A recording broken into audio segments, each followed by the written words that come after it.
చక్కని సీతకి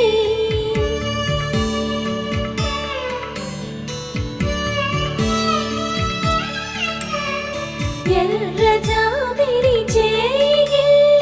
రాముడేడని అడుగుతుంటే